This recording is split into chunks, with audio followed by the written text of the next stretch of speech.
Uh, good afternoon.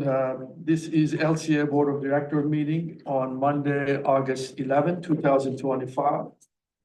The meeting has been held in the hybrid mode, either in person or via the Zoom or the phone call.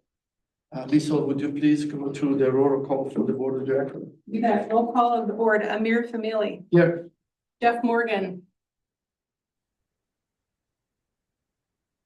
Jeff, if you could unmute and say here. Yep, sorry, I don't use my iPhone for meetings that often. All right, Jeff Morgan is here. Ted Lyons. Here. Linda Rosenfeld. Here.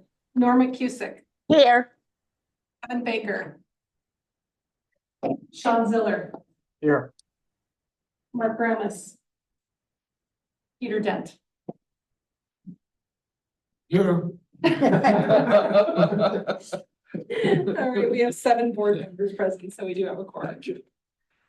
So the package for this meeting was sent in advance in mail or the email and also posted on their website. Reviewing the agenda, any changes, Lisa, to the published agenda or any need for an executive session? No changes to the agenda that was published online. Just a reminder that we reissued the agenda on Friday to add one additional topic under finance and administration. Yes. There's no executive sessions. Thank you, Lisa. Going to the approval of the last meeting minutes, Linda, please. I move that the minutes be approved. And I'll second. Linda with the motion and Sean seconded. All in favor, say aye. Aye. Thank you. Any public comment on any item which is not on the agenda?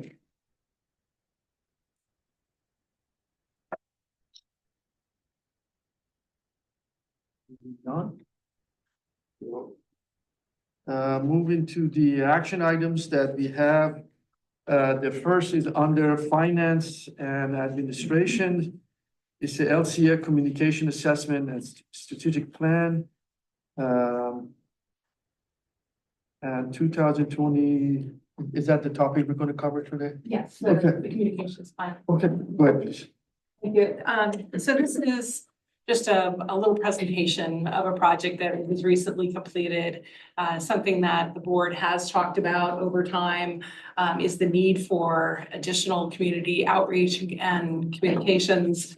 Last year, we budgeted a position for a director of communications and strategic partnerships. Have not filled it because we've been sort of working toward defining that role and what our true needs are. So in earlier this spring, we asked Ref Tellis, who's done other utility management consulting with us, to help us with an assessment of our communications program and make some recommendations for us. So I won't take a lot of your time because we have a good deep conversation about capital works to share, but I do have a little bit of a presentation to share on this topic.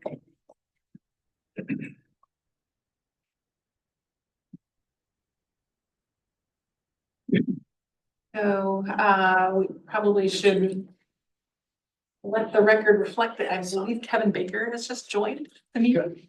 Good. Great. So the communications assessment and plan, as I mentioned, is a body of work that we wanted to complete, not only to help us define the role that we need to fill in our communication staffing, but also really get a good look at how we're doing with our communications and community engagement efforts and where the gaps are, what we can do to improve. And specifically, I think we're really beginning to gain a strong awareness that this is a critical success factor for a lot of our programs and projects. And the more our projects grow and programs grow, it also seems that the more our customers need to be involved in those projects. So our lead program and I&I program are two in particular where we need a lot of in the neighborhood type involvement, and we don't currently have that. Along with that, our rates are increasing and they're going to continue to increase rather rapidly over the next decade or longer.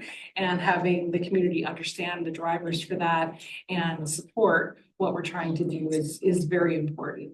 And then just as we're also facing changing regulations, you hear about lead, or you hear about PFAS in drinking water, you hear about fluoride. All these topics really create a lot of mistrust in drinking water, and we need to combat that with our own good information about what we're doing and how we're protecting public health and the environment. So so Raftellus was hired this spring to do this assessment and provide some recommendations. They took a structured approach. They did this, they call it their 7-point checkup. I'm not going to go through all the different components of what they did, but essentially just looking at what we're doing, how effective it is, how we're talking about water, who we're talking to, and the bottom bullet about public awareness and attitudes is really a driver to help us understand where the gaps might be. So some key observations that they had for us are listed here. Specifically, they acknowledge we're doing a lot of good work, and it's very much focused on customer communication around projects or operations that happen, like the day-to-day kinds of things that we're working on. And there's a lot of people in this room who are strong supporters of the program and wanting to help do more of this.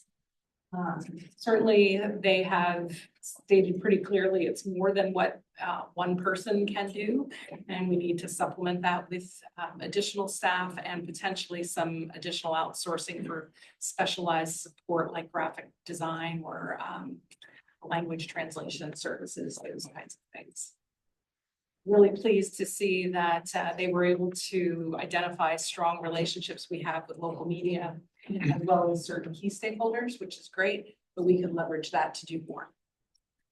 Also, there's a lot of opportunity to improve in the area of communicating about projects and rate impacts. That's really a major driver for us right now, and there's a lot of opportunity to improve there. And then to my earlier point, there's a lot of people in the room and across the whole organization who are interested in communications and interested in helping with our outreach programs. And we could grow that, equip the staff with more tools to help us do that more effectively.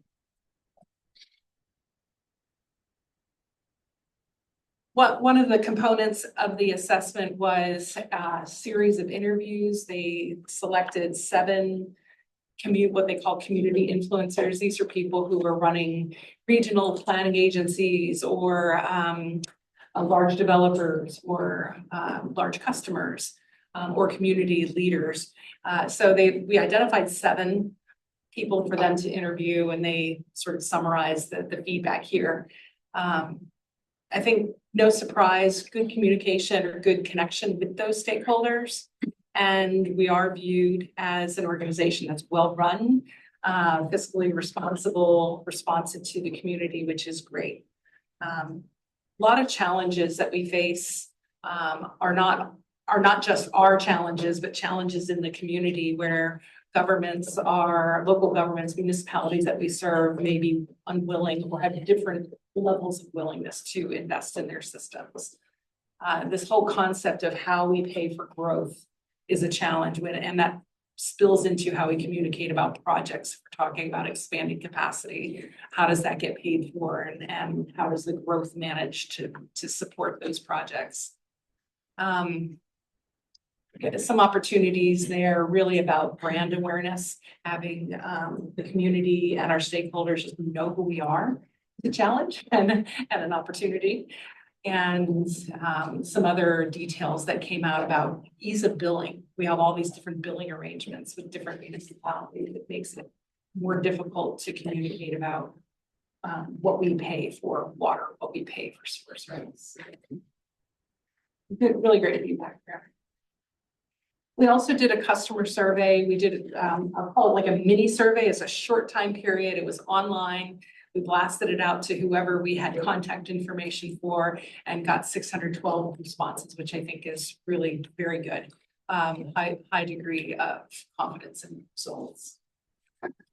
Well, customers, this is really kind of interesting to me. When we ask customers what services LCA provides, most people got it right that we work in water, but a lot did not get it right.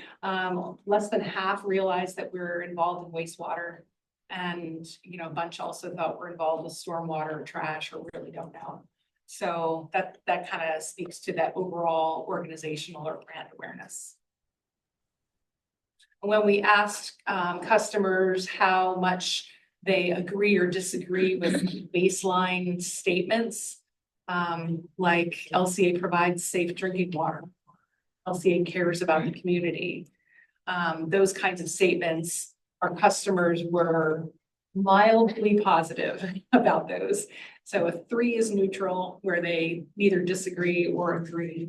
And we're a little bit above 3. So we're on the positive end of the spectrum, but there's a lot of room to move our message more toward the positive side, that people recognize what we're doing, recognize that we care about protecting public health, and that we're managing our systems through careful planning.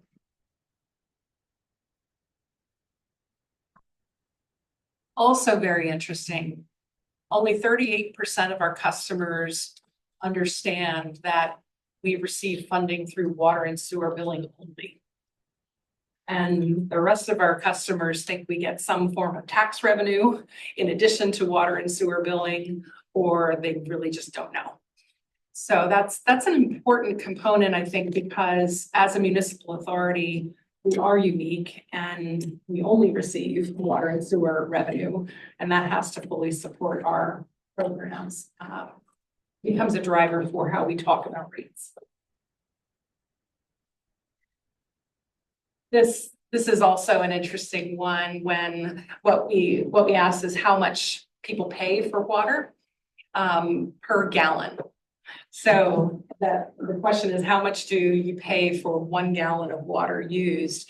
And you can see customers are thinking we're paying 1 cent up to 50 cents or 50 cents or more primarily. And the true answer is here, when we look at our rates, even when we talk about rate increases on a per gallon basis, our customers are paying less than 1 cent per gallon of water.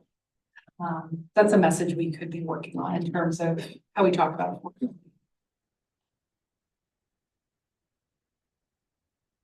So just some basic recommendations from Raftelis. They provided a full report and a very detailed plan, but these are summarized here. Certainly to fill the open strategic communications position that we have, that actually has been put out on the streets now, and we're receiving applications for that position right now. So that's great. Working on the LCA brand and helping customers to recognize who we are. There's another question not in the display in this presentation, but we asked people what they think our name is. And a lot of customers couldn't state our name is Lehigh County Authority, and they call us Lehigh Valley Authority or the Lehigh Water Authority or Lehigh Water Company. So the brand awareness is just not there. A little anecdote, last week I was at a community meeting in Allentown, and I'm wearing my LCA shirt that has the logo on it. And they're members of the community, just people, that residents that live in the 1st and 6th Ward in Allentown. And not a single one recognized what company I might have been from or what I represent by being there. So it was an opportunity to share that, but Lehigh County Authority is not resonating with most of our customers in terms of what we do. Maybe that's good. Why is that? Being below the radar ain't all bad. I mean, Utilities have been operating under the radar for 100 years, and it's probably time to get out of the shadows and really talk about what we're doing and why we're doing it. Creating an annual strategic plan and following it in terms of communication, simplifying our messages. We really talk about some very technical topics. Our projects are complicated. Our financials are complicated, and to bring it to a level that our customers can understand is really a challenge and something we need to focus more on, as well as communicating with non-English speakers, where we have a very high percentage of non-English speakers in some of our service areas.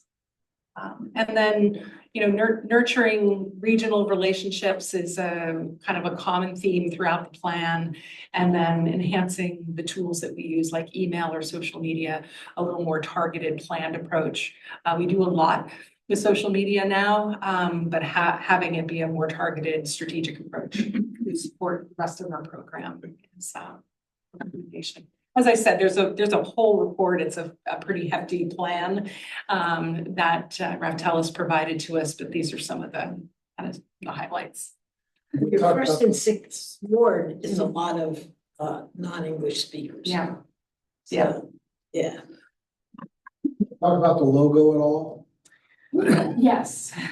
Yeah, so we did, the logo is talked about briefly, but overall, like branding in terms of improving the image and potentially there's room to change our name if we wanted to do that. There's a process we have to think about, how to do that. But if people don't recognize Lehigh County Authority as being their water provider, then changing our name and changing our logo and how we present that is definitely something we need to look at. I see in the water business, there's, lots of drops of water used with like all kinds of logos and websites and media. And I think it's way overdone, but on the other hand, it could, it's effective, I guess, but. Yeah, this logo that you see at the bottom of the screen has been our logo for as long as I've been here, which is a pretty long time. It was described to me at the time as being sort of like a road going forward with water in the middle. There is a water drop there, but it's maybe a little too conceptual to share what that story is. Never saw that. Yeah. I had no idea. That's what it was. Well, if you picture mountains and a horizon here, and that's the road going forward. That's, yeah. I'm not advocating a change of logo. I was just curious. That's something that very sensitive to and has a long implication.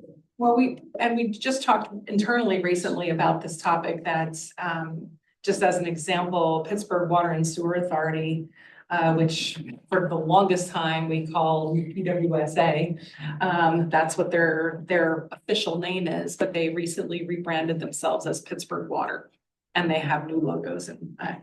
But as a municipal authority, we need to have some conversation with our solicitor about how we actually go about changing our name. The branding and the logo, that's something totally different. But if we want to call ourselves something different, that's something we need to just think through.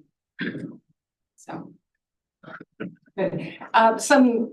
Some internal communications ideas were offered as well. Won't go into too much detail there, but generally just creating more of a cadence for how we communicate with employees, how we share updates to employees, maybe using some technology differently for internal communication. And that's all I have on this topic. I really wanted to sort of give you a summary of the work that we did on this assessment and give you a flavor of the plan, especially since I think some of our board members are aware that our Director of Communications and Strategic Partnerships, that position is now out on the job boards and LinkedIn and wherever else we're trying to fill it now. So this process has been really helpful in defining that position and creating the structure that we need. Do we track customer complaints? And if so, are there any elements from a communication standpoint that would help with some of the common complaints? We do not track complaints separately from all other calls. So it's it's more of a qualitative approach of looking at the volume of calls and the different categories of calls. The vast majority of our customers, and this is probably part of the issue, the vast majority of our customers are contacting us about a billing issue. So they got a high bill, or they're coming up on a due date and can't pay, or they're worried about getting shut off because they couldn't pay, those kinds of things. That's the vast majority of our customer contact around those things. So, and Chris, you have any other color on the types of customer contacts that we get? It is 90% of it is calls about billing, and does that register as a complaint that, water is a given right and how dare we charge for it type situation? Is that a complaint? Or, so we struggle a little bit with how we classify those. We get the off once in a great while a complaint about road work that we're doing, but arguably we don't get a whole lot of calls and complaints about the service we provide. In my business, we consider complaints those which are about quality workmanship, or, also like quality workmanship in the administrative end of it, billing and stuff like that, but problems and complaint tracking is also something that I know we have to have systems in place for the National Sanitation Foundation as well. And I don't know if there are any regulatory, or third-party requirements on that, but I don't think we do. I do know we report all of our full call logs to the city for the city system every year as part of our compliance reporting. But arguably, we don't get a whole lot of complaints. The only thing we'll get beyond that is service issues, water in the street, leaks in houses type stuff. And I think the bigger challenge is not hearing any feedback, so we do rate increases every year and we report to you no comments received.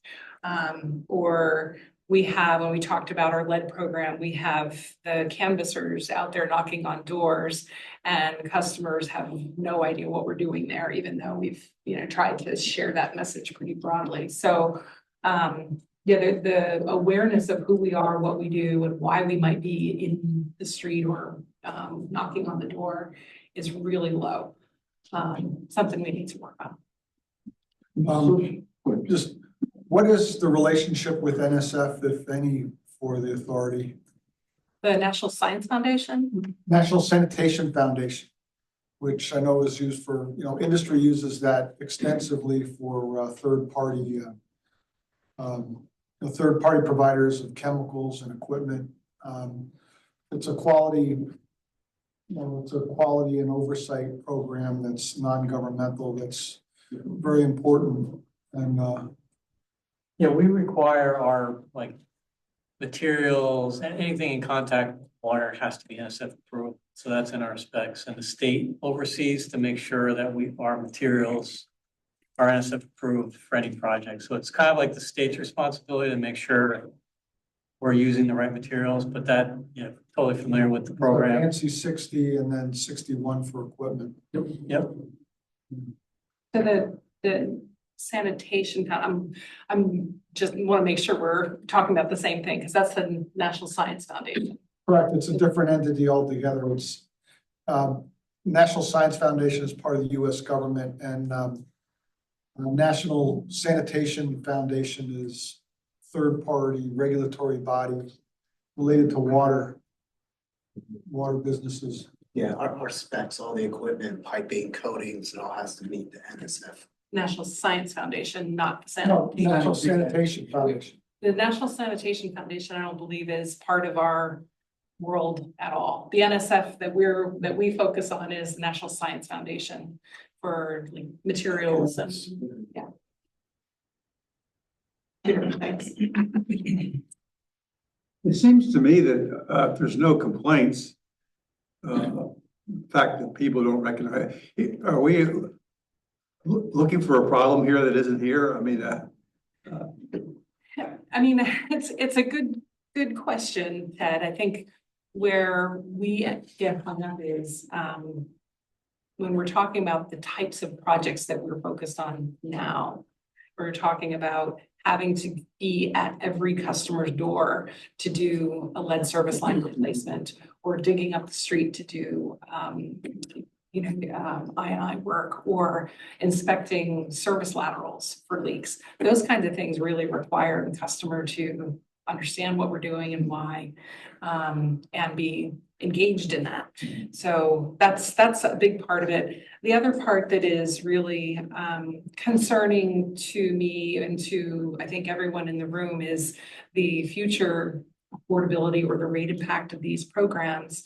And if we're going to see rate increases that are outpacing inflation by a significant amount year over year over year, we're going to reach a point where the rates are not affordable. And we need to have a message about that and a way to help the community understand that or get help that they need. If we can provide the help, or we have other community partners that can provide the help. And right now we just don't have that reach into the community. And I will say, just anecdotally, oh, is there another question? I'm sorry, I didn't mean to cut somebody off. Right, Sean. Okay, I will say that kind of piggybacking off of Ted's kind of comment and question, you know, I think a big part of this role that you're hiring for now critically will be that education piece, right? And sort of put it in perspective, I'm on the planning commission for North Whitehall Township where I am, and somebody came up a couple of meetings ago and was asking of the planning commission members, you know, directly a question about how LCA operates, right? And I kind of had to take my planning commission hat off and put my LCA hat on to say, you know, they had no awareness that we meet every other Monday and that they had the ability to come, you know, to these meetings to ask a question or to address a concern. And so I think, you know, even the engagement from the LCA on these, you know, local municipal planning commissions, to give them the tools to be able to say, sir or madam, this isn't the right place. But, you know, the LCA does have meetings where you can go and address these questions, or this is a good contact. You know, I think something as simple as that, you know, will help moving forward. So I don't think it's necessarily like the question that the issues don't exist or the complaints don't exist. I think it's just that dearth of, you know, as a customer, how do I know who the right entity is? How do I know about the LCA? How do I get to somebody there? Just, you know, food for thought. Just to Ted's point, I wasn't looking to make problems where there weren't, but I was just thinking, you know, in the context of this communications, if we had some, you know, where some of our key complaints are, those might be some things that we might want to address in the communications plans, you know, and you know, to your example, Chris, of people thinking that water should be free, to maybe educate them that yes, there's a lot of infrastructure, there's a lot of work to make water safe, and it costs money. And, you know, so wasn't to make problems, but just to address from a quality standpoint where needed, and then also from a communication standpoint. And I would anticipate, if we're in the community more, that we would hear more complaints. You know, I think people don't know who to call, as to Sean's point, they don't know who to call about this question, or, you know, even whatever, they see a hydrant that is rusted out and they don't know if it operates or not. They don't know who to call about that.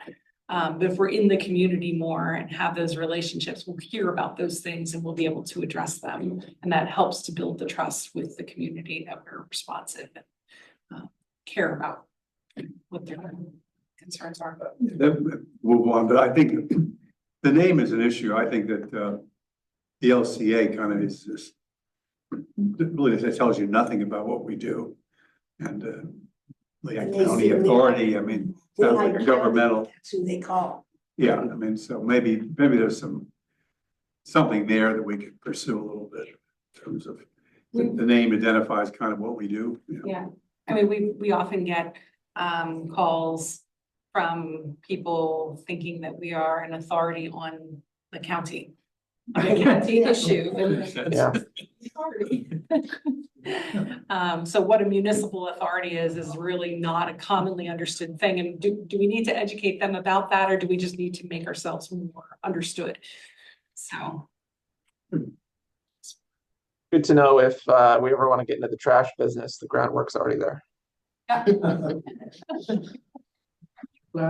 Social platform, we have presence currently.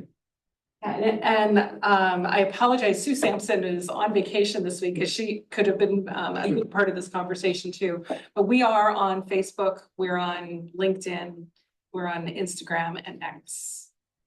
Yeah. So there are different platforms for different types of audiences and different messages. But we don't have a strong like strategy in how we use each of those differently, except for LinkedIn, I think is a little different than the other three. Lisa, in Salisbury Township, when something is happening in the township, they send out an email to the residents to notify them that some work is being done.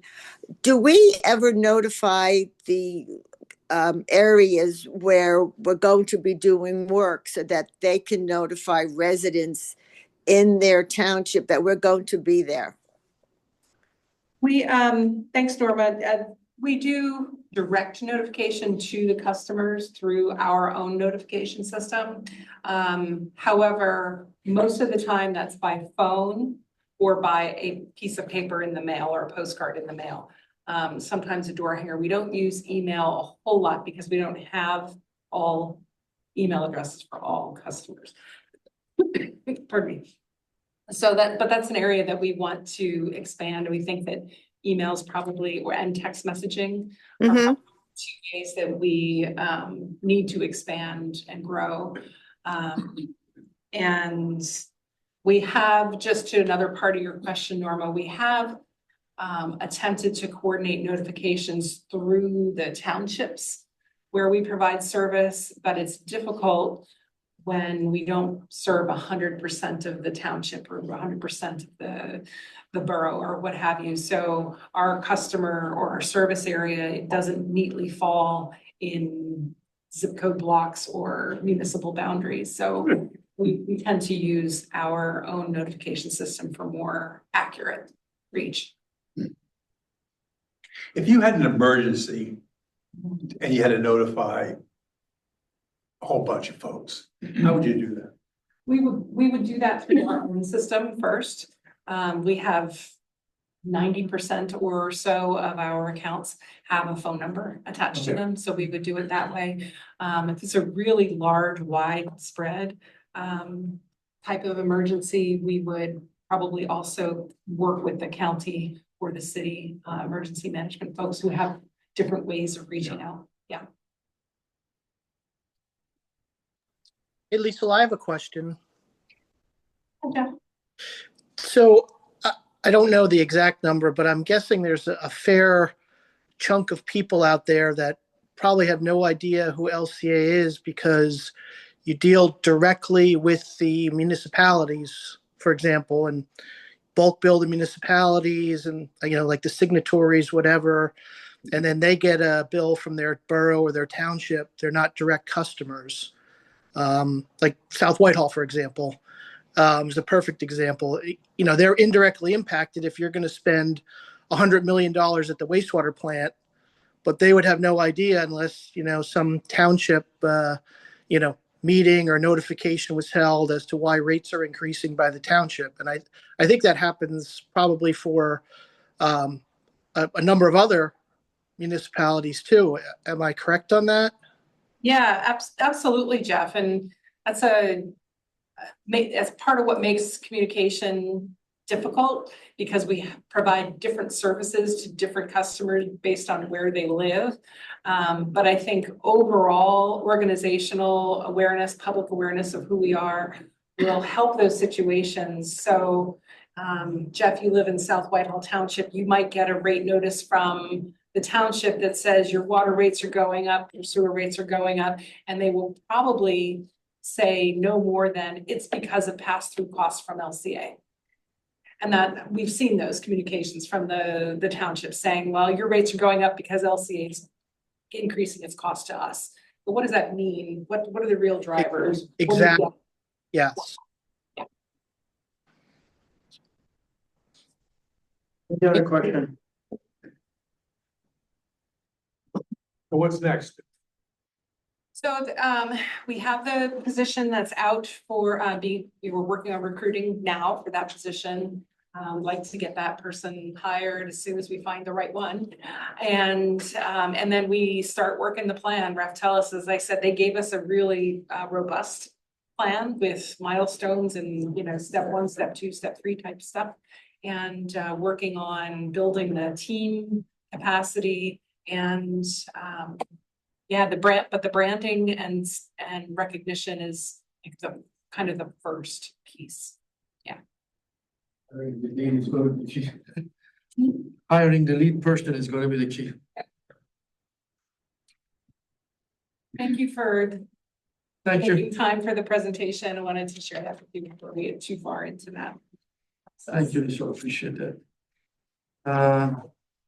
Next topic under finance and administration in 2026, 2030 Allentown Division Capital Plan. A nice presentation for that one as well. And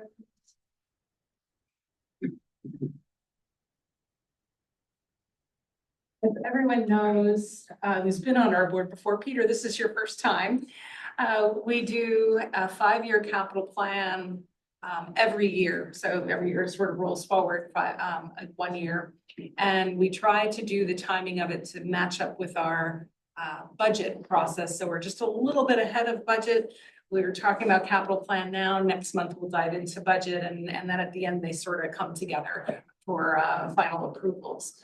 So we split this up into a couple different sections. We're focusing today on the Allentown division, and then next meeting we'll dive into suburban as well as some administrative projects next time. Yep.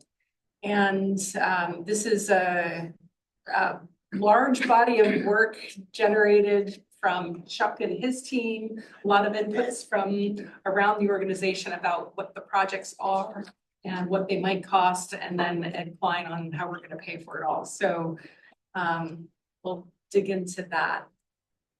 I think that just the background before I turn it over to Chuck is that, again, this is a 5-year capital plan.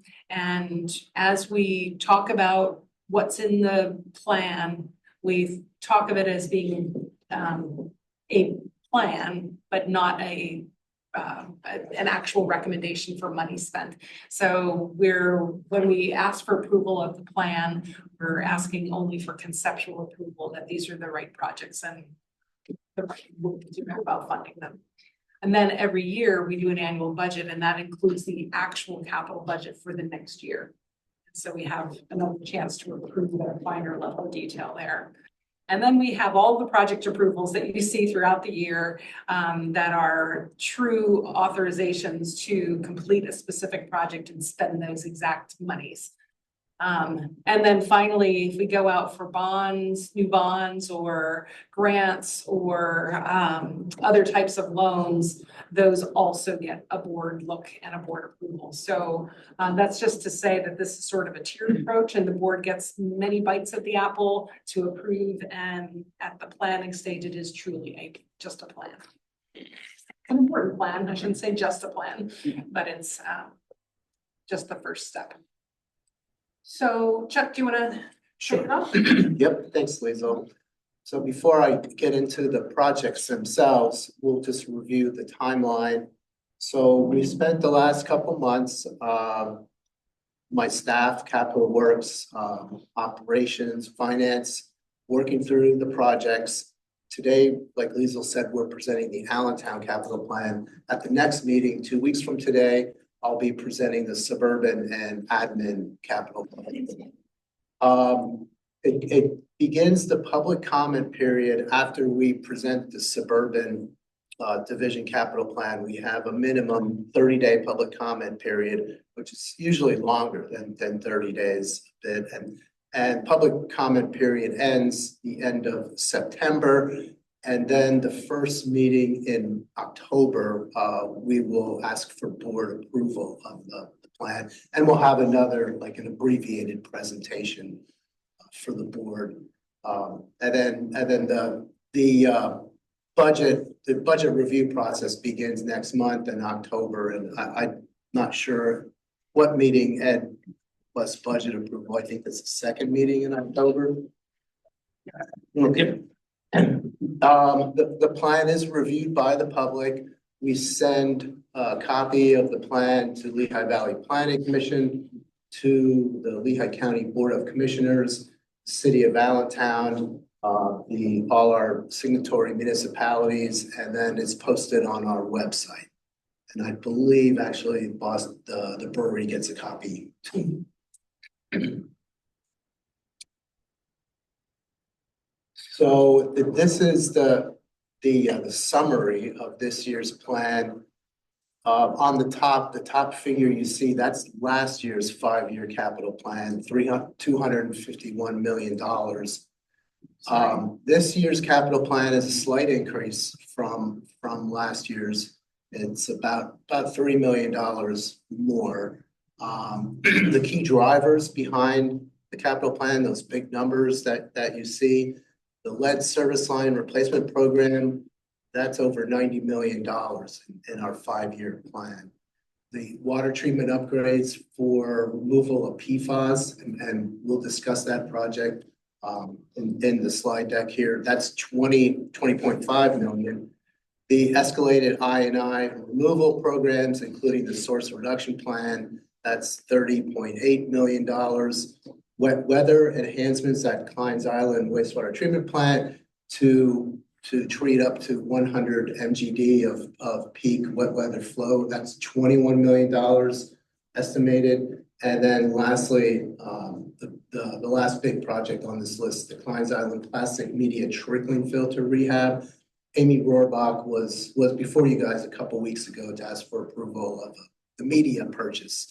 And that project is $16 million in the 5-year capital plan. So the draft plan includes an estimated 11% of the plan supported by grant funding. We'll be aggressive with that, and hopefully we can increase that number. But right now it's looking at 11% grant funding. Question: does that 11% reflect what's in the industry today? Or do we ever benchmark ourselves against other water and sewer authorities in terms of the amount of that number, 11%? We have not done that. I think that's a good exercise to do. I think for us, like there are other municipal authorities that are getting a lot more grants than us. And it has more to do with the timing. So Pittsburgh is the one example. They've received a lot of grant funding for their lead replacement program, but that is because of the timing of their program where they had compliance issues that we didn't have. So they started their program a lot earlier than we did. Will we catch up to them in grants? Depends on what's out there. I know it's not to this point, but it was just caught my eye that I was wondering, are we doing okay, or are we good, better, or different?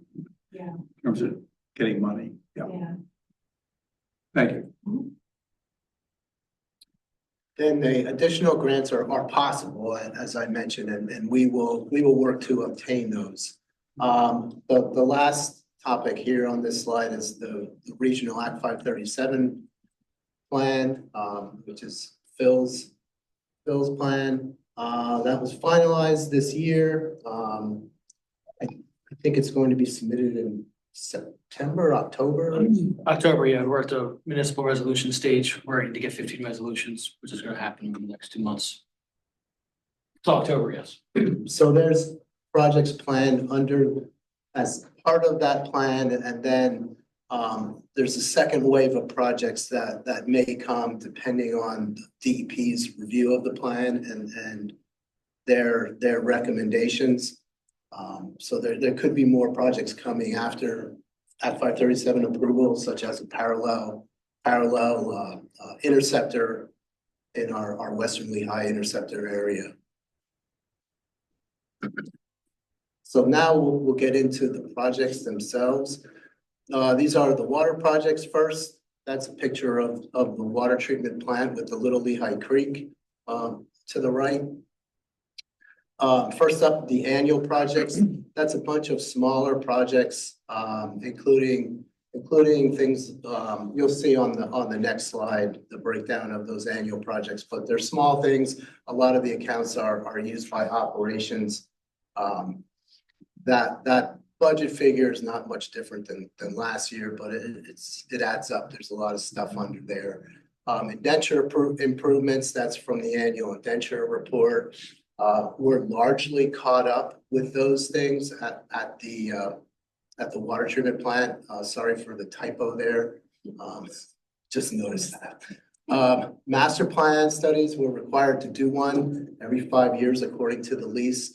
We don't have to do one until I think 2027. The tank and reservoir rehabilitation, that's an annual project for upgrades at the city tanks and reservoirs. Large diameter valve replacement project, that's a project that's in construction now, but we're waiting for the delivery of the valves. This is to replace some poor condition valves that are inoperable or just at the end of their service life in the city. This is stuff like 24 inches and over. So this is also an annual project, very important. And then lastly, the lease required annual water main replacements.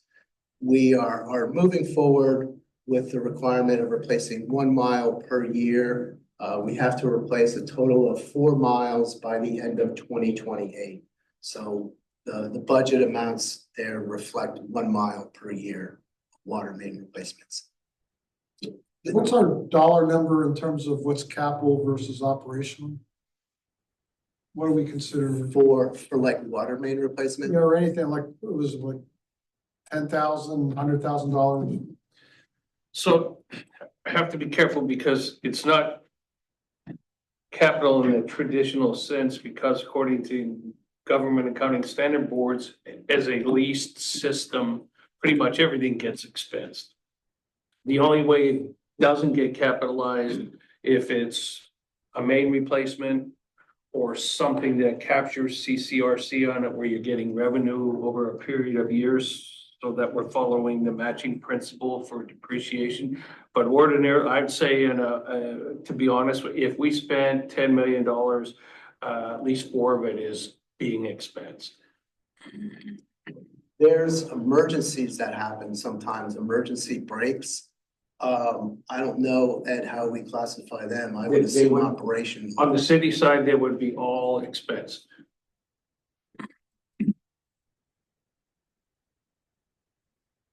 This is a breakdown of that first item from the prior slide, the annual projects, the collection of smaller projects.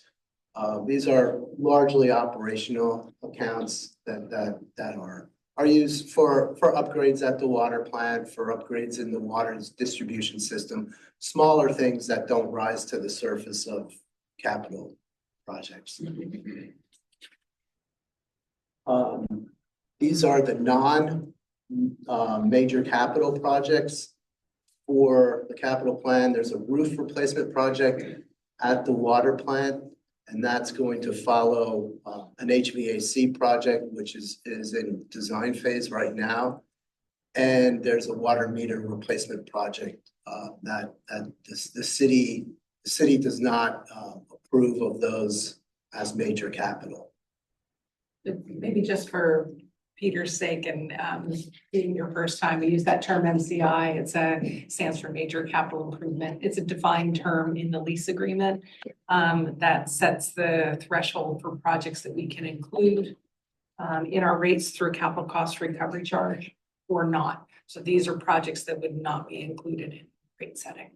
That's what that is. Yeah, I was going to say Ed threw out the CCRC acronym. I was going to define that too, so thank you. These are the major capital projects in the capital plan.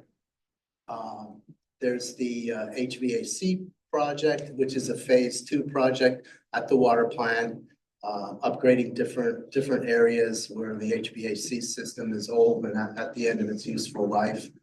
There's the PFAS compliance upgrades. That project will begin construction in 2027. And I have a slide on that project so you can get an idea of where that proposed process will be located.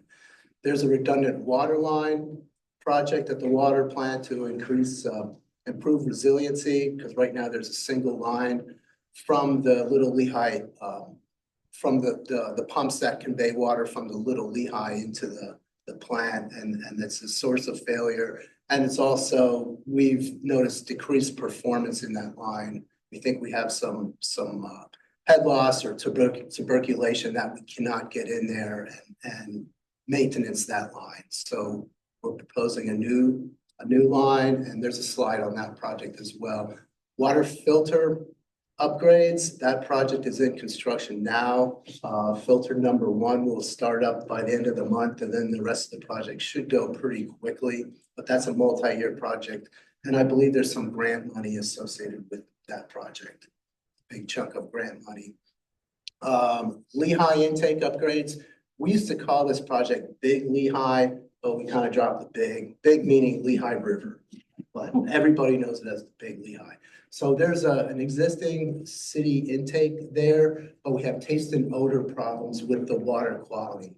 So we have a project, it's in the final design phase right now to improve that, to treat the water taste and also to improve screening and also conveyance. So that will provide 100% redundancy when the Little Lehigh intake is taken down for a future project that we'll discuss as we move along. And lastly, the big ticket item here, the lead service line replacement program. So we have over $92 million in the 5-year plan. That's our big one. This is a shot, there's an aerial shot on the left-hand side. If you see, and I apologize for the graininess of this photo, the triangular yard area to the top of the screen, just above the parking lot. That's where we propose to put this building, and the building will house PFAS treatment equipment, 3 trains of lead lag pressure vessels which contain media that attaches onto this PFAS chemical. The building is going to be pretty big, 150 feet long by, I think, 36 feet wide. So the city is going to waive some zoning requirements for us to allow us to fit this building in there and not consume too much of the parking capacity. So it's going to be a pretty substantial building. So where does this end up in the processing of the water? Is this at the beginning or the end or? This will process the Crystal Spring water, the 4 million gallons a day. The hill there. Okay. The water comes in fact, there's a distribution chamber where Liesel's arrow is, and it will pick up the water there and intercept it before it goes into the building. Right now it goes into a clear well in the water plant, the Crystal Clear Well, we call it. So that'll pick it up before the clear well, remove the PFAS, and then send it back to the How about the water from the Little Lehigh? that does not have PFAS, or at least the PFAS level is below the maximum contaminant limit. And from the Lehigh River? I think even less. I'm looking at Andrew. Those levels are quite low as well. Thank you. Have we done a benchmarking to see how you regenerate those media that you use to removing PFAS? And what do they do with their waste? Because that is the hazardous waste. Yeah, I can, yes. Yeah, so for the media that we select here, this granular activated carbon, we have a choice of taking the old media out and just disposing of it, or they can take our media and regenerate it or reactivate it. So there's some debate about which is better in terms of, does the new media that you get back have the same bed volume, the same lifespan? But yeah, we're following it very closely. We like the idea of being able to regenerate, so we're not disposing of and paying the disposal costs. But there is an economics there, because if you're getting better bed volume with new carbon, it could be more cost effective to just let it run longer and not have to change out as frequently. But because even if you don't regenerate, you're just supposed to return it or whatever it is. It still is a hazardous waste, isn't it? Yeah. No, it'll be regardless. You have that problem. From what I've read, this is a national problem as far as, what do you do with the GAC And how do you, what do you do with the PFAS that's collected in the GAC? And Yeah, well, it doesn't seem like there are clear answers nationally for it yet. Well, when they regenerate it, it gets burned off. So it is a destructive process. And so we wouldn't be disposing, if we went with the regeneration, we wouldn't be disposing of. We'd get back. You get back what you sent them. You do lose about 15% of the media through that. You have to get some new added. So it's the backwash that you collected, and then you have to burn if you go to the regeneration, is that correct? Yeah, they burn it at their, like they. Yeah, okay. We actually just visited a facility in Upper Marion Township that has this process to see how they do it, and yeah, it was helpful for our operations folks to see what this would look like.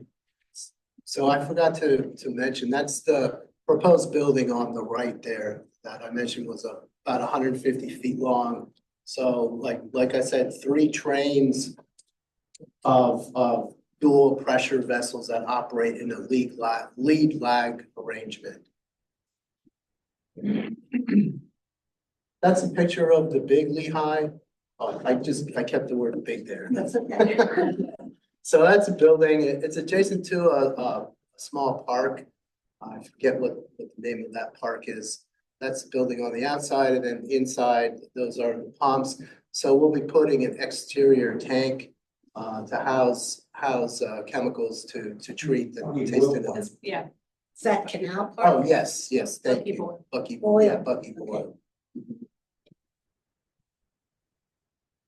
This is the filter project. These pictures were taken a few weeks ago. Filter 1 has new under drain installed and it's ready for media replacement. We're just waiting for some final touches in order to start this thing up in a few weeks. Unfortunately, this is the best picture I have of this redundant water line. The bold red line indicates one of the options for routing the line, but I believe that option has changed to running north of on the other side of the building through the parking lot. You can see the diagonal lines there where the parking lot is. The latest recommended alternative is to run through the lot to the sedimentation basins outside to the plate settlers. Can you press a silence or a hang up button on that? I don't know who's calling our.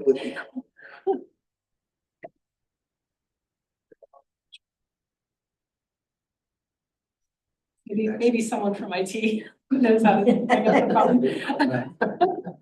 Yep. Complaint coming in.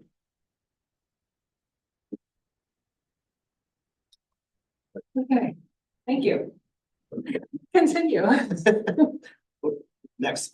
This is a shot of the locations of the roof replacement project, which is a major capital project that will be constructed in 2027 after we finish the second phase of the HVAC improvements, allowing time for all the roof penetrations and everything with the HVAC project to get finished. And then we'll improve the roof over 3 areas, the administrative offices, the lab area, and the high service pump area. Those roofs are in bad shape. They're old at the end of their lives.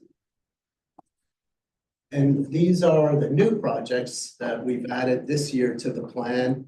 We have a leak detection program, which involves the purchase and installation of a bunch of leak loggers and pressure sensors so we can better target areas that require repair and replacement. So that's a program that begins next year. Electrical upgrades at the water plant. There's several areas around the plant there that need electrical upgrade due to equipment at the end of its service life. There's a substation. There's a 480 volt power zone house. And there's a bunch of main switchgear MCCs that need upgrading. So that's a potential major capital project. The last 2 projects, those reflect just design money only. not construction because we don't yet know we don't have our hands on like the cost, the amount of money it's gonna take to finish those projects. The Little Lehigh intake upgrades, that's replacement of the 1953 intake with a new intake structure along the Little Lehigh and a new screen, and new mechanical equipment. So once we get into design, we'll get an idea of conceptual cost, and we can reflect that in the plan. The last item, Sean Spring, that's a water quality upgrade. We're in the process of doing a study to determine if that water is under direct, if the groundwater is under direct influence of surface water. And if it is, then we'll have to do some kind of treatment. Whether we do treatment at the spring itself or down at the water plant is not known yet. And so it's too early to reflect construction costs for that. These are two aerial shots of Shantz Spring. That's Shantz Road that you see in the background. And that's the covered reservoir, the city of Allentown's covered reservoir. And then the yard with the springs in the yard. And I think that's in South Whitehall Township, owned by the city. And these are shots of the Little Lehigh intake, the 1953 intake that in the master plan, it's listed as a 5 to 10 year plan. So we show design money in this capital plan, but possibly construction a few years out. So that's, So that's the intake that you see on the picture on the right. You see that the opening there to the river, that's the actual intake. And then there's a mechanical screen inside that building. And then it gets conveyed to the water plant and then pumped to the plate settlers.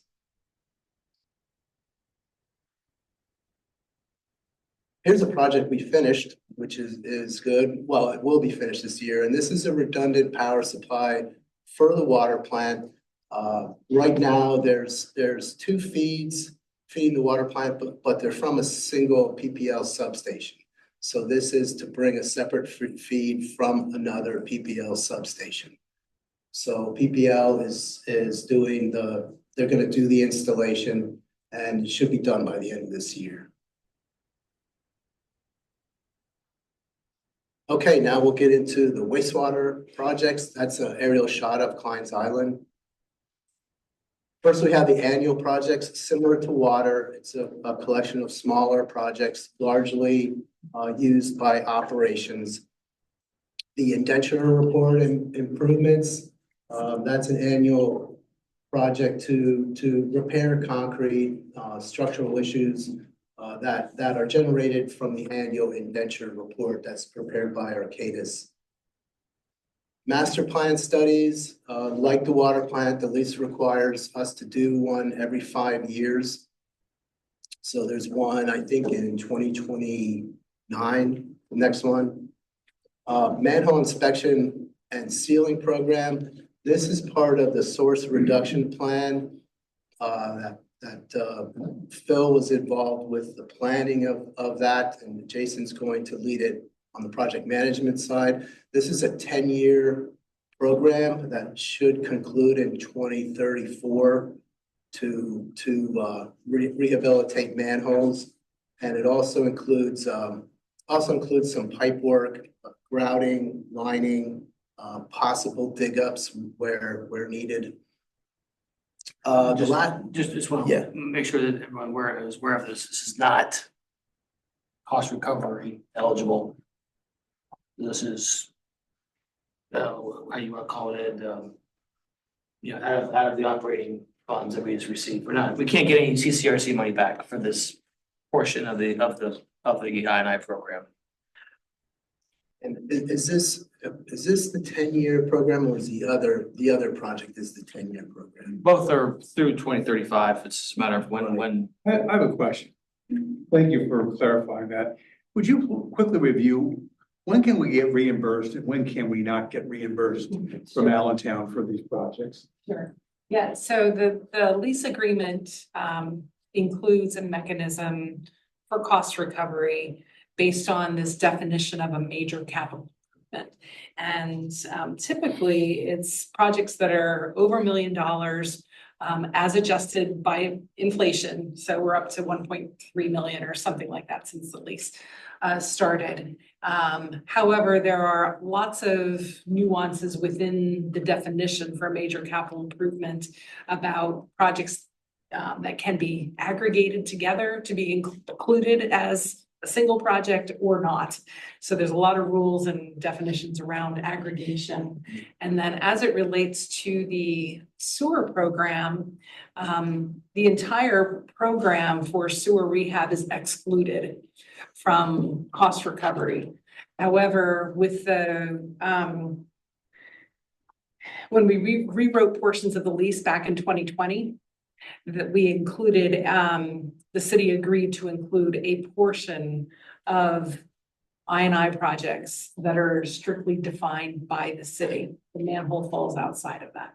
So I'm not being very clear, but there's a lot of definitions, a lot of nuance to what can be included or what cannot be included. And it's an iterative process of review with the city to say. Stuff that is not included must be captured by Regular rates. regular rates. Yeah. That can be recaptured as a special charge that's put on for recovery. Only those projects that the city approves as major capital improvements Right. can be captured as a separate adder. And this is going pretty smoothly with the city. And It's going smoothly in terms of, like, we have a lot of communication, a lot of dialogue with the city, coming to understanding. I think our challenge is the needs of the system are significant.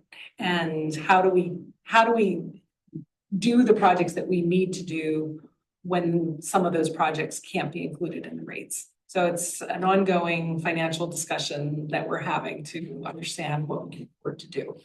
I think for this one in particular, because the manhole program is expressly excluded from rate recovery, we have to limit what we can do with the manholes. We probably could double or triple the investment here because there's a lot of manholes that need a lot of work. But because we don't have rate recovery on those, we are putting in what we can reasonably afford to do through current rates. Which means our repair time gets stretched out. so we're doing the same repair, we're just strictly stretching it out. We're Time not, wise, yes. we're not doing a less than high quality repair. No. Well, no, it's more about stretching the time out. And then that's gonna be the big challenge we have with DEP is that topic. Thank you. And where do we capture this cost if it is done during? It's just through our normal rates. Yeah, so we have all of our operations. Can't get it all. Okay, someone's birthday, happy birthday to whoever. All of our operational costs, all of our debt service, and all of our capital that's not captured in that extra rate piece. All of that has to be captured in the base rates that we charge to our customers. Yeah. Okay, the last two projects, those are Act 537 related. As the Act 537 plan gets completed and commented and perhaps resubmitted with, addressing DEP comments, there's some money there to account for that. This is a breakdown of the annual wastewater projects, the initiatives under that annual line item. These are the larger projects, the major capital projects. First, we have the redundant power supply project. That project, it's to be determined if it's to be approved as major capital by the city. We show just starting design next year. This is to bring in a third feed into Klein's Island. Like the water plant, Klein's Island is provided 2 feeds from a single substation. And there's already been problems with with one of the feeds going down. There are two 12.4 kV feeds. So we want to bring another feed in to improve resiliency. The second project is substation number 1. This project is in construction now. It's going quite well. The switchgear was delivered last week. It came across the country and it took ages to get here because they had to have a special route because it was such a huge load. They had to go into Pennsylvania through Virginia, and they were rerouted all over the place. It was very interesting. So it was a cause for celebration when it finally arrived. So that project will largely finish up this year, but there'll be some costs that get rolled into next year. Final settling tank rehabilitation project. Those are the 4 original final clarifiers are getting mechanical rehabilitation, and that's in construction right now too. Wet weather improvements, I mentioned this earlier. This project is intended to increase the wet weather treatment capacity to 100 MGD. And this is tied in with the Act 537 plan. Whether we expand the wet weather treatment capacity beyond that is not yet known, depending on DEP's review of the Act 537 plan. But that's intended to eliminate the use of what we call outfall number 3, which is a bypass of raw wastewater during an extreme event. Right now it happens, I think, at like 80. Like 87. Between 87 and 90 MGD is the max it could go through before it has to use the outfall. Yeah. This will get up to 100 MGD, which by default, which means the outfall should not be used unless we lose power. Right. Which we're hoping to avoid that situation. And lastly, this is the big I&I project, and this is the 10-year project with the grouting, lining, and or dig up repairs. Project that Phil mentioned. So these are the projects that the city has or we will be asked to approve, has approved or will be asked to approve for rate recovery because it meets the definition. And more. Yep, and there's more. So there's facility improvements. This is a project to improve the locker rooms and office spaces at the plant. There's numerous issues there. There's some mold. There's refrigerators where they shouldn't be. There's a lot of issues that require improvement over there. And we had a building optimization study that was done that made recommendations for renovation of spaces. So that's a project in the plan. We're going to be using design money next year and then hopefully constructing the year after that. But it's overdue that the spaces need improvement out there. Second one, plastic media trickling filter. We talked about this earlier. Amy Rohrbach approached you folks and you approved the purchase of the media. So she will be coming to you with award of construction bid in a few weeks. I think that's the first meeting in September. And lastly, solids process improvements. These are driven by the need to realize to use the design capacity at the Kleins Island plant, which is 70,000 pounds per day of BOD, which is a measure of the organic strength of the waste. That is the design capacity, but we fall short of it. So this project is intended to make use of the 70,000 gallons per day or pounds per day BOD capacity by making improvements to the digesters, the mixing systems, constructing a sludge holding tank, and also, I believe we talked about it in prior meetings, chemically enhanced primary treatment to enhance the primary settling of solids.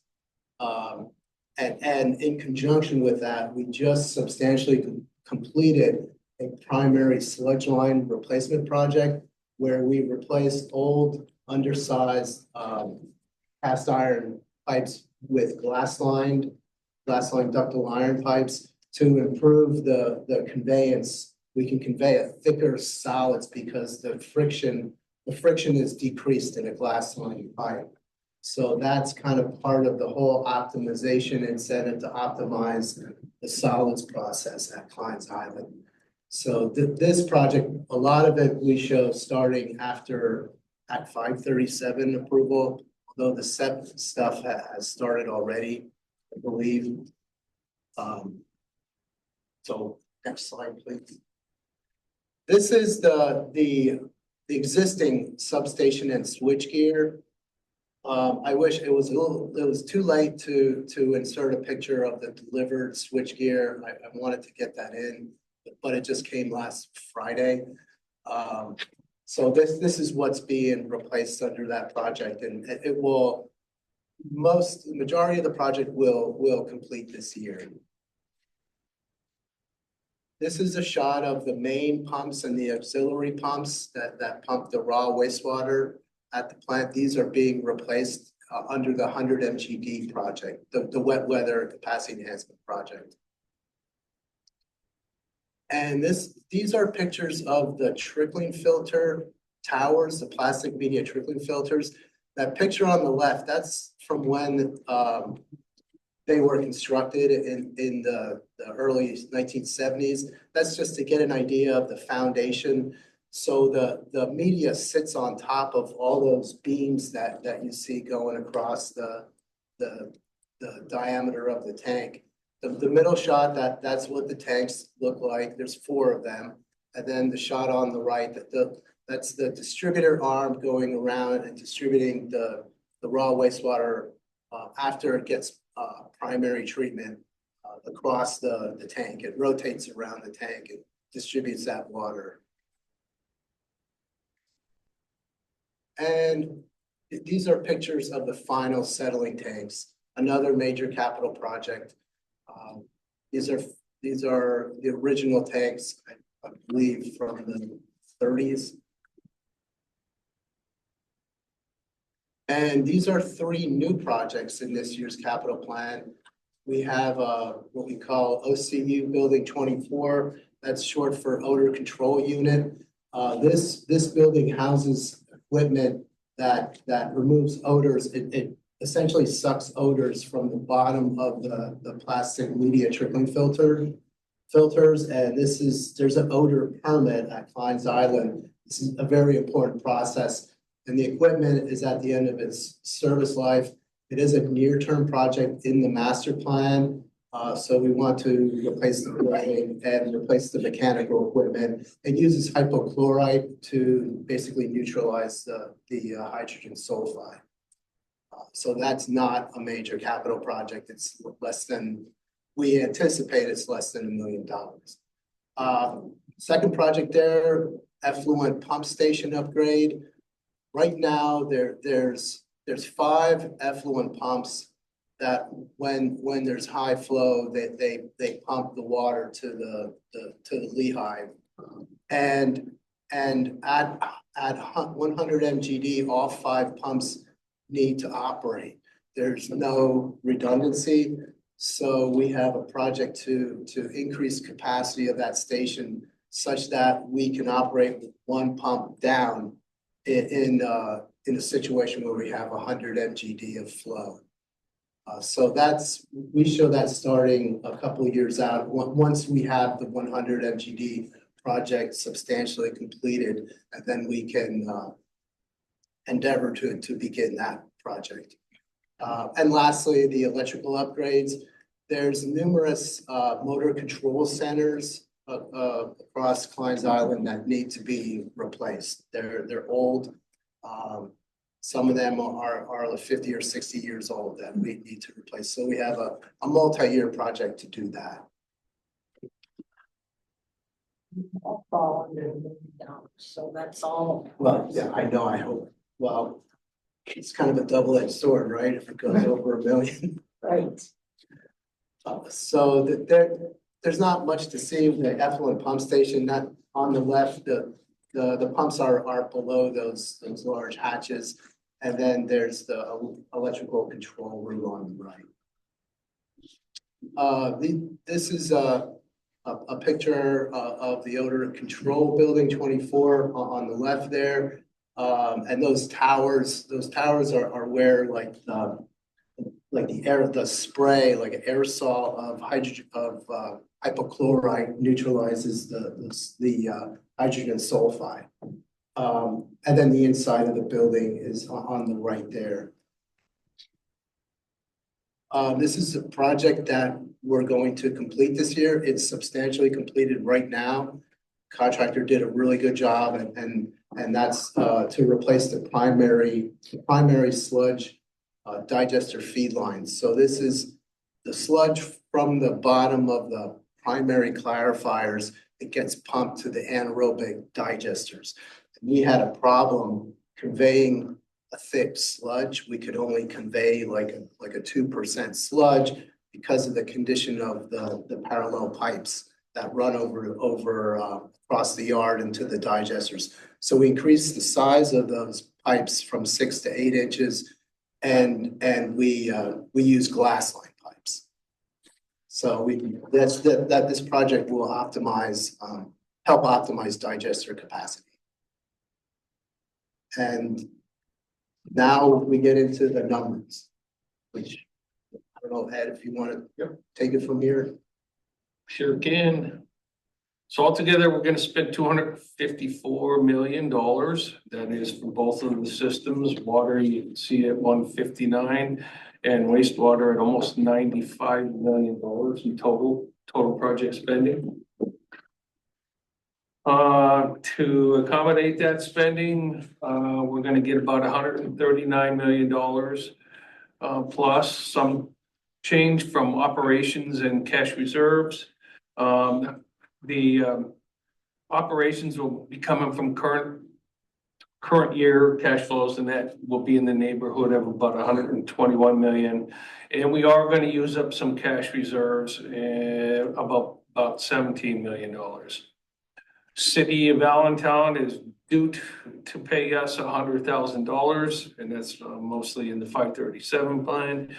We are predicting, forecasting usage of grants. You can see the lead surface line replacement program. We're expecting almost $19 million in grants.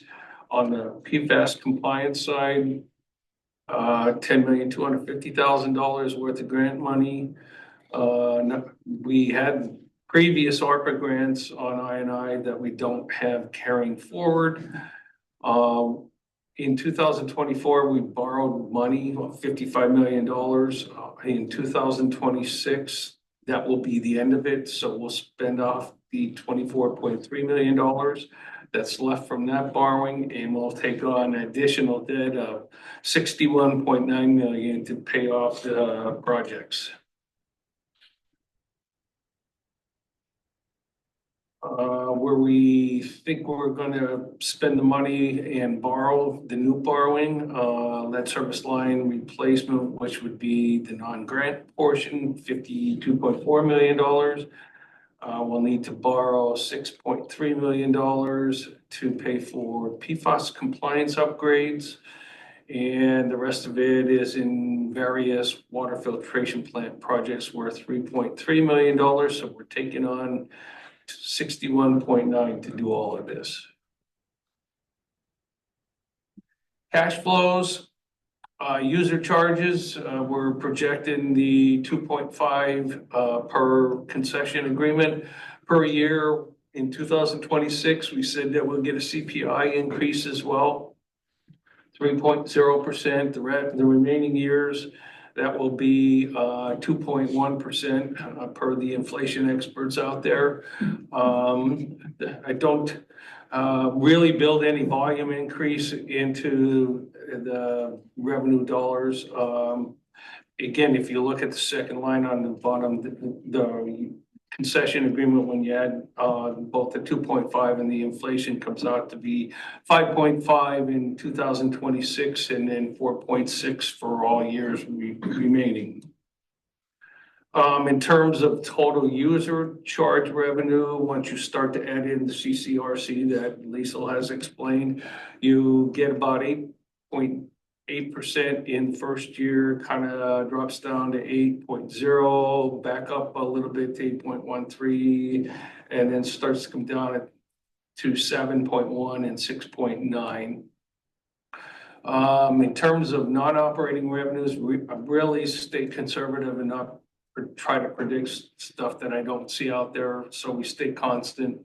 Operating expenses, I am building in inflationary impacts of the 2.1%. The annual lease and other payments will be the per contract with the city in terms of the capital payment every year. Just looking at the debt service at this point in time with the 2024 debt borrowing, we're at $18.2 million. That goes up to 18.8, then 20.1, 20.8, and then in 21. So you see it's climbing. We set it up that way when we did 2024. New debt service against that $61.9 million will creep in from $316,000 to a total of $3.7 million in the very last year when you get it all in. Again, there's the layout of the grants that are worth $29 million, I believe, yep, in total. And there's the $61.9 million of debt. So I'm gonna use up some money in 2026, mostly from the old 2024 borrowing. 2027, borrow, but we're gonna use up some of the cash reserves that we have built up. So our days cash on hand, which was pretty hefty, 548, is gonna drop to 316. Again, we're gonna use up some more reserves in 2028. We'll have a usage of $3.8 million, and days cash on hand will drop to 252. Still better than 180. And then in 2029, we could build up a little bit of cash reserve, still have 244 days, and finish the plan period at 229 days cash on hand. Debt service coverage ratio, well, we're supposed to have 1.20. We are doing fairly well with this. And 2.16 goes up a little bit, comes down, and finish the plan period at 2.21. So comfortable with that. Question. And how do you decide how much to borrow, how much to take from current reserves? So depending on the rates, and I'm saying that we're gonna probably have to borrow at 4.5, and we're trading off some Pemvest at 1.0. What I try to do is maintain at least 180 days cash on hand. So in this particular time frame, starting off at 548 suggested that we use up some of that reserve money. And so we did, and we'll drop it. Like I said, the days cash on hand will drop a little bit, actually through all of the period, because we're using up reserves and voiding some of the borrowing and the costs associated. So, and this is over 5 years you do this, and again, there can be all kinds of combinations and permutations. Oh, yeah. Can you use AI or something like this just to throw that in there and say, okay, give me 6 scenarios or 8 scenarios here on my spend plan between So I wish I could. debt coverage, all these variables in here, and I'm just winging it. No. I wish I could, and the problem becomes, well, so one year you're getting more grants than another year, and then the following year you have more CCRC than you had in the first 2 years. So it just keeps compounding. And to be honest with you, I plug math into it, and then I sit there and I go through iterations just to make sure the math is right. So you do a lot of work on it, but at least gives us an idea of where the money's gonna come from, what we have to do. It kind of lays out what I'll be doing in the next couple of years, so. Then I'll shut up. The big driver here is of course, the debt coverage ratio has to be maintained. Yes. And of course, is the amount we need to spend. I mean, and of course, we're limited as in terms of rate increases. And so there's a couple of givens here that we have to work within. Yeah, I mean, on the city, you're kind of locked into what the rate table says, Yeah. plus CPI. So you do have to watch what you can spend, unless you want to indulge in the borrowing. That becomes a trade-off on what you're doing to debt service coverage. Thank you. Mhm. Do we have any update on 3M and PFAS? Or is that something that we should discuss later on? I do not have an update, so we don't have to discuss it later. Okay. Still waiting. Still waiting. So the money is not gonna impact anything that we are doing here? It might. I think the bigger concern that I have is the grant availability, where we're showing Yes. fairly healthy, like 11% is not a ton, but it's still $29 million of grants that in today's environment, what's happening in Washington, I don't know that that's really realistic or not. So we know that we have it sort of front loaded for the first couple of years because we know that there is still a pot of money available for lead service line and PFAS. But we kind of backed it out at the end of the 5-year period because we don't know that that's going to be renewed. Yeah, so we put in the grant money with my fingers crossed and my toes crossed. This is Jeff. I have 2 questions if I can ask. Go ahead. Go ahead, Jeff. Okay, so the first one is the grants that are shown here. Are they assuming that the issues with Penvest get resolved, or are those not included? So it absolutely suggests that our issues with Penvest have been put to rest. And we are working diligently on that, and we've made some headway in the last 2 weeks. We'll see where we are, I think, on Thursday when we have another phone call to talk about the updated schedule. Follow up on that too. At least for 2026, the amount that's shown as grants is what we already have in a funding offer from Penvest. So as long as we resolve that issue, that first amount of 6.6 million is what we have in hand. Okay, thanks. And then my second question before I forget till you get to the end, but back when Chuck was talking about the building evaluations, were the lab facilities evaluated? Are they scheduled for any improvements? Are they in good shape? Just curious. Yeah, that was part of the scope, Jeff, and I believe some lab improvements are planned. Okay, great, because as we all know, compliance data is extremely important. Yes, yeah, point taken. Okay, thank you.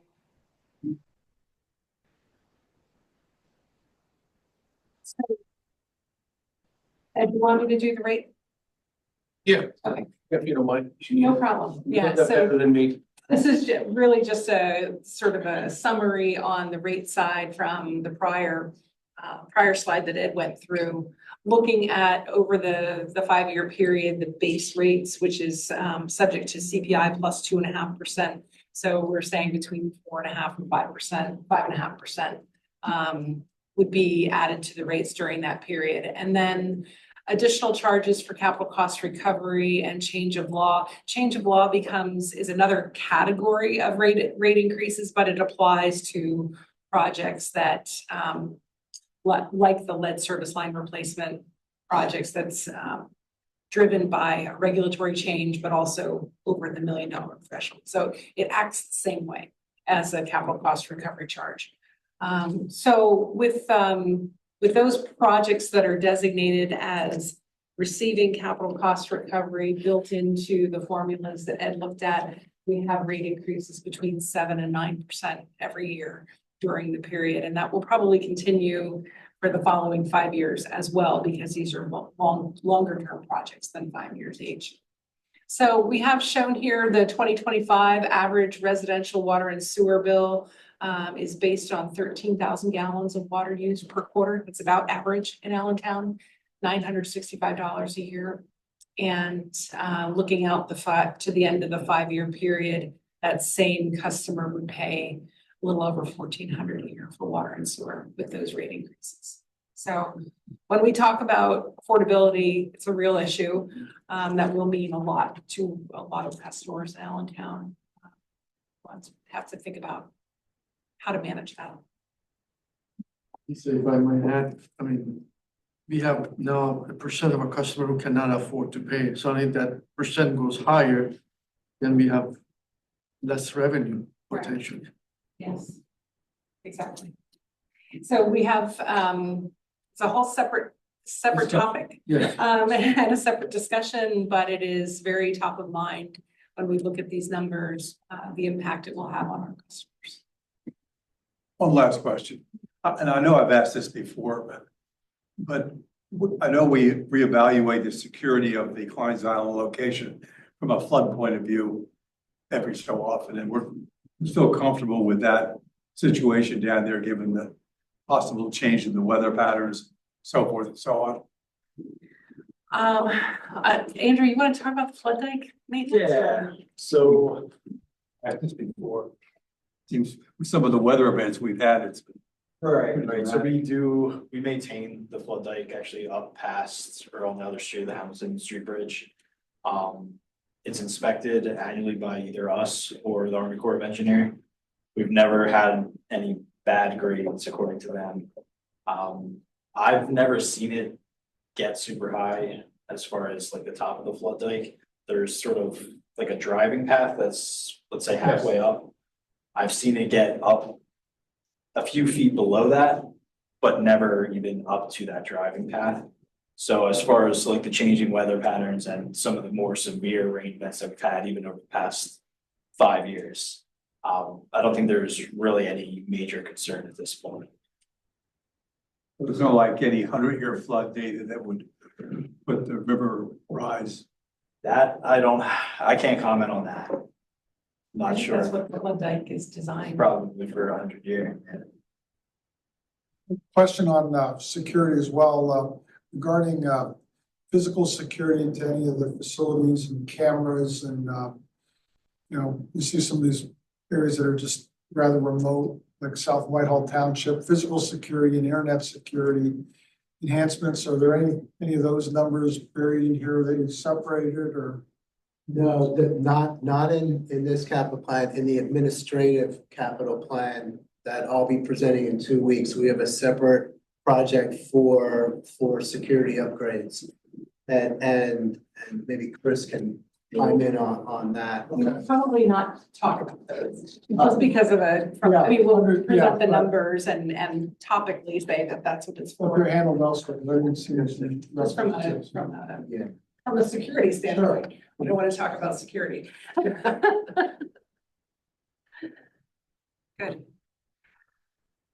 So just sort of recapping here, we've got a bit of an increase from the prior plan, but actually we did, I think, a good job of holding the line on expenses in the plan. We saw significant increases in our total plan costs from 2023 to 2024 and then to 2025. So seeing about a $3 million increase in our 5-year plan this year is actually a nice break. However, it's a big plan, $254 million. Major drivers are the expansion of lead service line replacement programs and the PFAS projects. That $30 million is a typo. That should be 120 million for the two of those combined. With the work that Ed has done to look at how we fund the projects and how the borrowing fits in, we do strive to maintain financial performance on cash as well as debt service coverage ratio. However, we do recognize the rate impact is significant for our customers and need to really focus on that piece of things looking forward.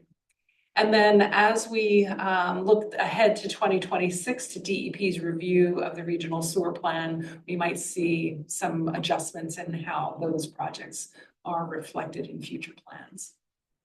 So also these numbers has been presented through collaboration with the city, is that correct? They have seen it?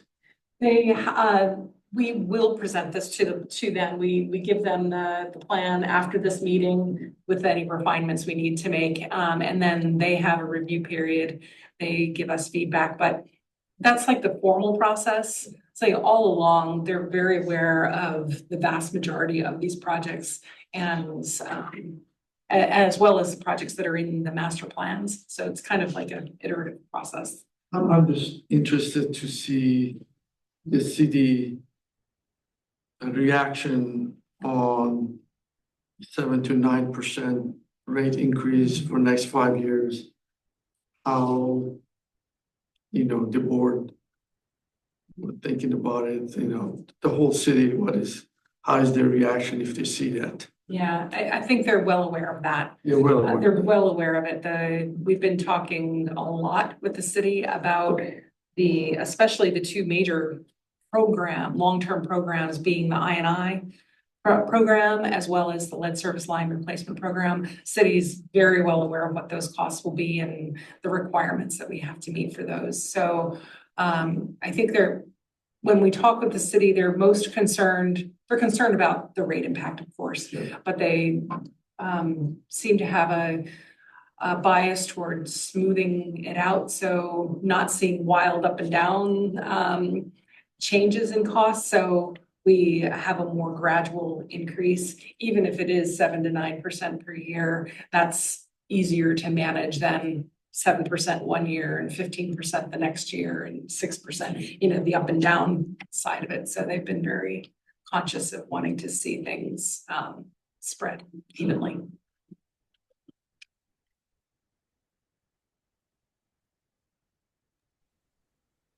A lot of work from a lot of people go into this planning effort as well as the presentation, and happy to take any additional questions that Chuck can answer or Ed can answer. I don't have any additional questions or really comments. I think, Liesl, how strongly I feel about the kind of our discussions are around, grants and potential grant position. And, obviously this is critical for this plan, the future of the plan. I think, again, spinning off from what Ted said earlier, which was, how are we measuring our outreach and percentage of grants relative to other similar municipalities or authorities.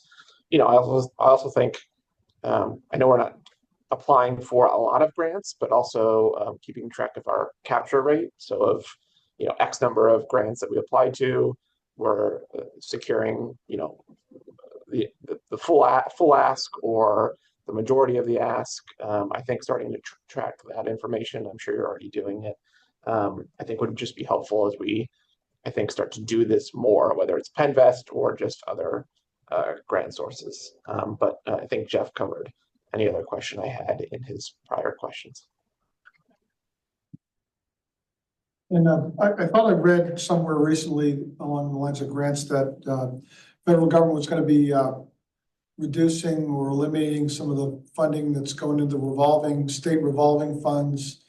And what's the impact potentially to us with that? So I did remember that correctly. It will basically force us to look at the bond market and hopefully do that in a meaningful manner. So.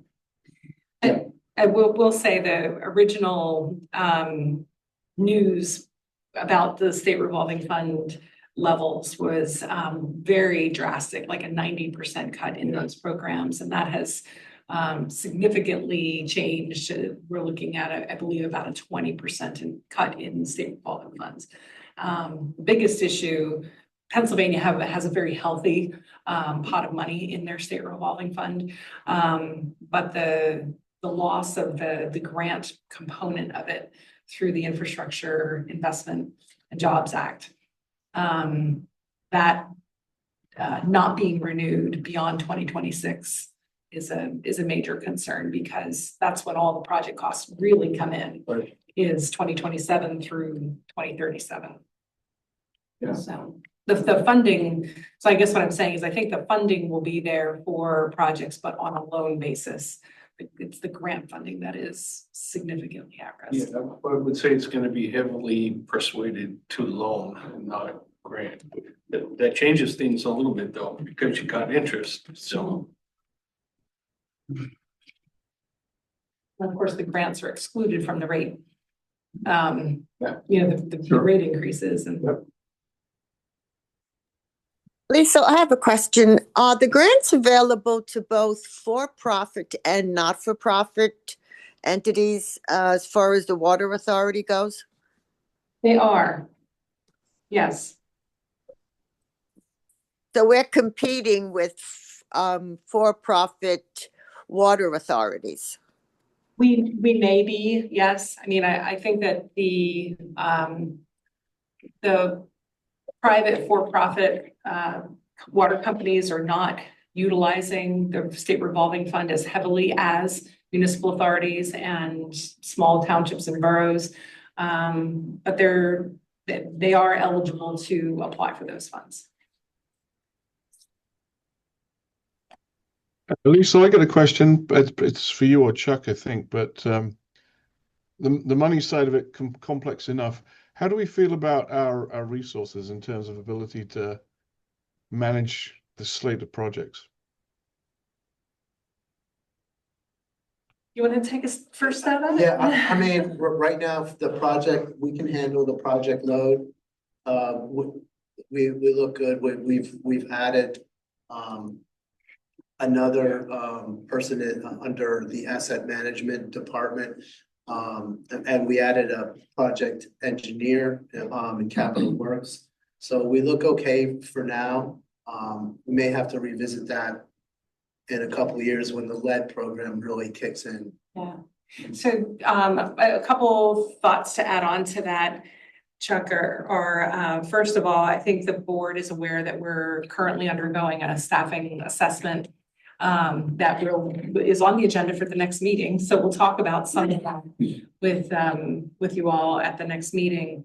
But for the projects that are really driving some of the workload, the two programs we've talked a lot about, the I&I program and the lead service line replacement program, those projects are so heavily, like the workload is so heavily related to the in the field customer interaction side of things that we might see staffing requirements more so in like Chris's arena, because he's got a crew of people who are out there talking to customers or working with customers on identifying their service lines, those kinds of activities. We're finding, finding leaks in the sewer system. That may be where the staffing challenge hits us more so than project management, which we could use through internal staff or consultants as we have been.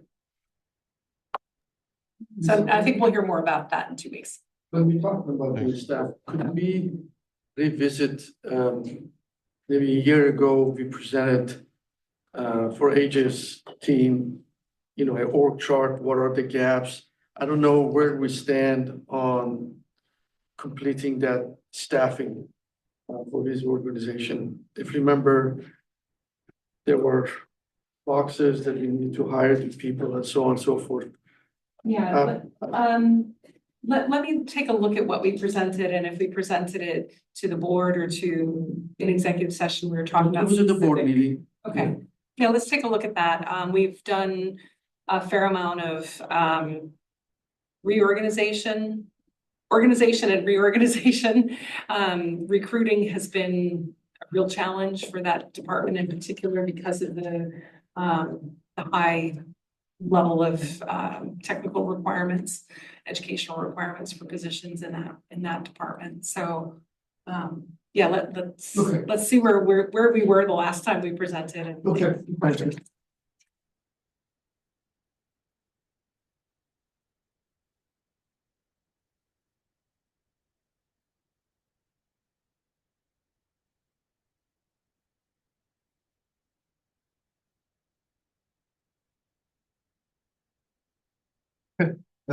Moving to the next topic is the monthly project update.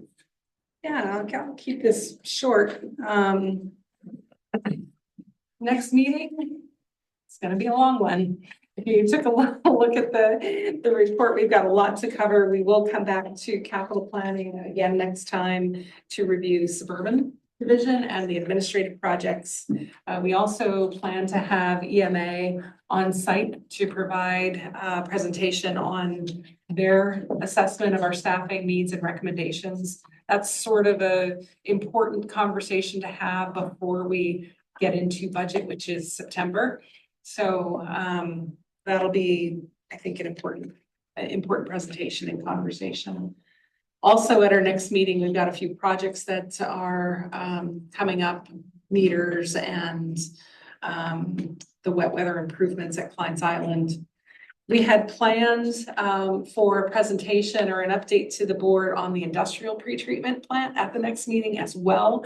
It's starting to feel like a really heavy meeting. So I think AJ and I can talk about the timing of that. That's not an action-oriented discussion. It's just a presentation. So with everything else that we have on the agenda for the next meeting, let's see what what it all looks like in terms of timing. If we need to bring in dinner, we'll do that. It feels like a pretty long. Bring your sleeping bag too. And then, of course, next month we're in budget. So this is all important stuff to cover now and as a precursor. Is any questions or discussion on any of the other projects that are listed in the report? If you can answer them.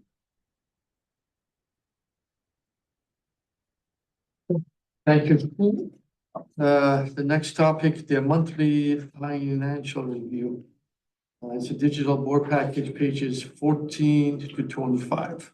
And this we're not presenting, this is June's. So yeah, okay. Yes, we finally caught up to June. Okay, so this is just the attachment for the Yes, information. Okay, but we will do July's report next time as well. That's the plan. That's the plan. okay. I think that's it for the topics that you have. Okay. Staff comment. Yeah, I just have one brief one, which is kind of a follow-up to a few comments that Phil has made throughout the day today that our public comment period for the Act 537 plan has ended. It ended at the end of July.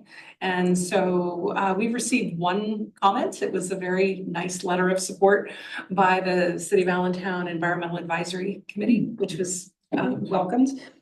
And now we are in the stage of seeking municipal resolutions for adoption of the plan. And that will occur primarily in September, depending on the timing of the meetings with each of the municipalities. So one of the things that's not listed here yet, but will show up on the agenda probably in September, is a request for the LCA board to also pass a resolution adopting the plan. And that's not required by DEP, but is a good practice to show our support for all of the municipal entities that are involved in that project. That's all I have. Thank you. Solicitor comment. No report, thank you. Any public comment? Hearing none. Any board member comments? If not, the meeting adjourned. Have a nice week. Thanks, everyone.